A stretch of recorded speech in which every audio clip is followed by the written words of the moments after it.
Gardening हमारे लिए tough या हेडेक तब बन जाते हैं जब हमारे पास किसी भी तरह के रिसोर्सेज अवेलेबल नहीं होते हैं, और ख़ासकर कंपोस्ट वगैरह और प्लांट्स जो हम नर्सरीज़ वगैरह जाके नहीं ला सकते हैं, घर से निकलना थोड़ा सा मुश्किल हो जाता है। तो ऐसे में अगर आप प्लांट्स लगाना चाहते हैं तो कुछ ऐसे प्लांट्स हैं जिन्हें आप सिलेक्ट करें। उसमें बहुत ज़्यादा आपको बार बार नर्सरी जाने की ज़रूरत नहीं पड़ती है, बार बार कंपोस्ट ख़रीदने की ज़रूरत नहीं पड़ती है। तो ऐसे में कुछ हार्डी प्लांट्स हैं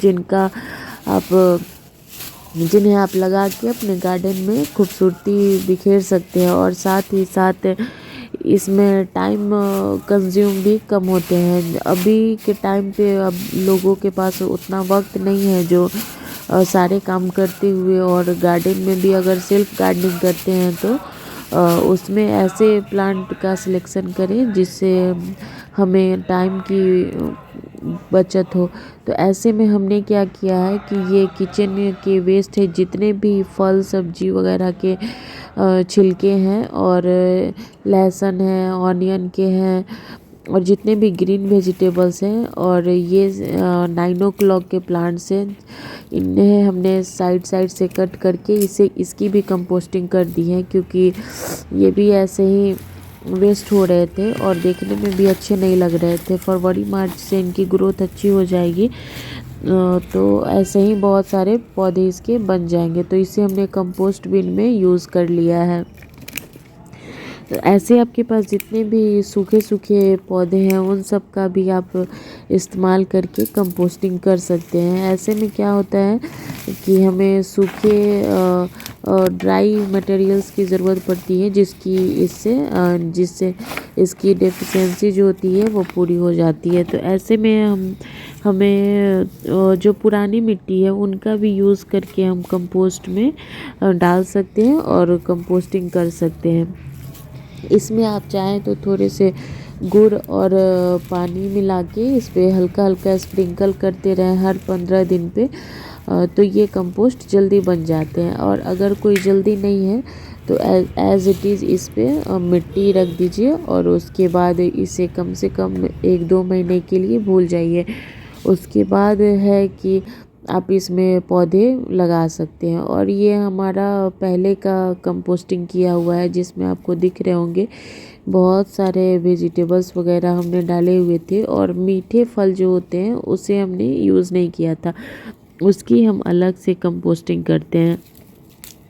तो इसमें जितने भी फल फूल के छिलके होते हैं ये सारे थे, और मिट्टी बहुत ही सॉफ्ट बनकर रेडी हो चुकी है। इसे हमने 1-2 दिन के धूप में रख दिया था। फ़िलहाल अभी तो धूप नहीं निकल रही है, लेकिन इसमें जो भी थोड़े बहुत इंसेक्ट वगैरह हैं वो चले जाएंगे, चींटियाँ वगैरह है वो निकल जाएंगी। तो ये हमारे कंपोस्ट बनकर रेडी हो चुके हैं। इसमें कम से कम 20 या 25 पौधे आराम से लग सकते हैं। तो इसके लिए हमें अलग से मिट्टी लाने की भी ज़रूरत नहीं पड़ी, और इस सब में हमने कंपोस्टिंग ही की हुई थी। तो अभी बेस्ट टाइम है कि आप कर ले इन सब कामों को, क्योंकि फरवरी से कंपोस्टिंग की भी जो प्रोसेस है वो भी थोड़ी सी फास्ट हो जाती है। तो अभी से इन सभी कामों को करना शुरू कर दे। और ये जो गुड़हल के पौधे दिख रहे हैं इनकी पत्तियां जो हैं बहुत छोटी छोटी आ रही हैं। इससे हमें समझ जाना चाहिए कि हमारा प्लांट जो है वो रूट बाउंड हो चुका है। तो इस तरीके से इनकी रूट्स जो है काफ़ी फैल गई थी, इसकी वजह से इनकी ग्रोथ नहीं हो रही थी। इसमें कोई सा भी कंपोस्ट वगैरह देने पे इनकी ग्रोथ रुकी ही हुई थी। तो ऐसे में हमें क्या करना है, अगर आपके कोई भी पौधे इस तरह से रूट बाउंड दिखते हैं तो उन्हें रूट प्रूनिंग करके आप इस तरीके से बड़े टब में या एज इट इज़ आप उसी गमले में लगा सकते हैं। और हमने यहाँ पे लगा दिया हुआ है फिर से उसे। और यहाँ पे सरसों खली जो होते हैं हमने मिट्टी में मिला के इसमें डाल दिया है। तो इससे क्या होगा कि धीरे धीरे ये डिकम्पोज होते रहेंगे और मिट्टी को भी हमारे अच्छे बनाते रहेंगे। और हमारे प्लांट्स में अभी जो ठंडी का जो टाइम चल रहा है विंटर सीज़न, तो इसमें पौधे को इससे गर्माहट भी मिलती रहेगी, तो हमारे इसे रिपोर्टिंग की जो प्रोसेस हमने पूरी की है, इससे हमारे पौधे पे भी कोई असर नहीं पड़ेगा।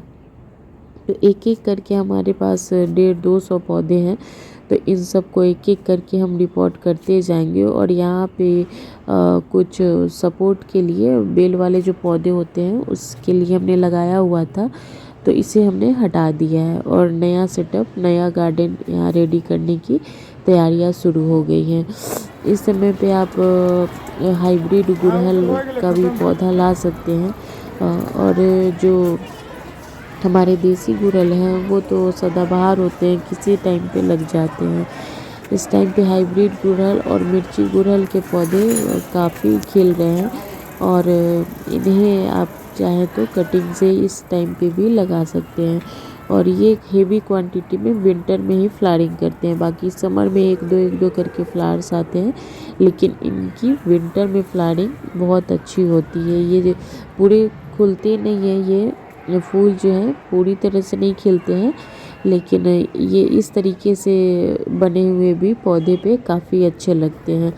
और हो सके तो अगर आपने पोर्च गार्डनिंग की है तो उसकी साफ़ सफाई अभी से शुरू कर दीजिए, क्योंकि आने वाले टाइम में आपके पास धीरे धीरे करके पौधे के खिलने का वक्त आ जाएगा, और ये सारे काम अभी आपको कर लेने हैं। तो अगर वीडियोज़ अच्छी लगी हो तो लाइक शेयर सब्सक्राइब